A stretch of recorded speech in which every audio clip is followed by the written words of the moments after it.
You ask Tiger to solve. This deals with linear equations with one unknown. The final result is z equals 799. Let's solve it step by step. Group all constants on the right side of the equation. Subtract 1051 from both sides. Group like terms. Simplify the arithmetic.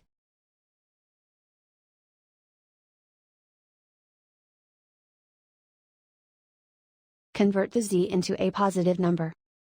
Multiply both sides by -1.